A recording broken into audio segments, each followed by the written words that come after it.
Here's my newest tombstone. We've got Lon Chaney Jr. on there. I'm actually going to use the actors from all the Universal classic horror movies and put those on all my new tombstones, all the ones I make from here on in. Once again, I think I've got this design from the Mitchell website.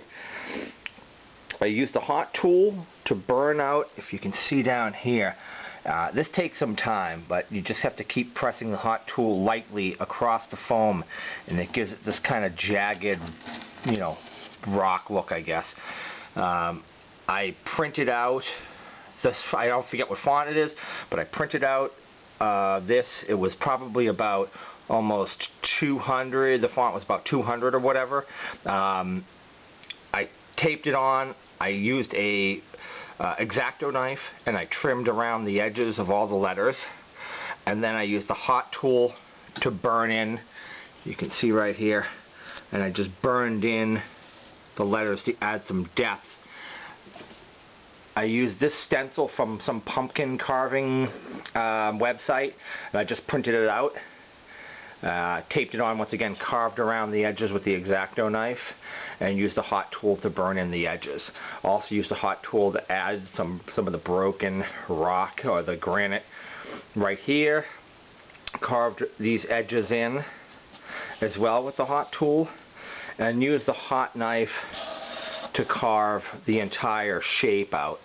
I used the hot knife once again to give it that real jagged, weathered, weathered tombstone look. So I use, getting to the right light, as you can see right here, this is just drywall joint compound, and I use this to hide the seam, because there's a seam in here, and you can see it a little bit, but once I paint over this, it will disappear. We won't even be able to see it. But the drywall compound pretty much got rid of the entire seam all the way around. Next step is to paint it black. This is my Lon Chaney Jr. tombstone with one coat of black, so I covered the entire thing with black. I also took the Davis's advice on this, and I put I think it's a 1/2 inch PVC 1 foot apart in the back of these. I glued them down with liquid nails, and then on the back here, if you can see, you can barely see it, but you can see it. I took some drywall compound and I covered over the pipe so you can't really see it. Once I paint this thing, you will definitely not be, you're not going to see it. Plus it's in the back anyway, so. But anyway, so right now I'm getting ready to sponge on a coat of dark gray. Finished product. It has 2 coats of gray, one lighter colored gray and then one darker colored gray, sponged on top of the black. And once you do that, obviously you can see all the lines just pop.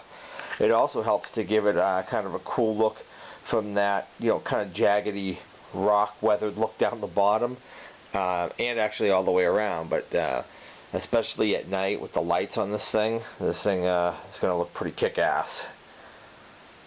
So we also painted all my other tombstones over the same way.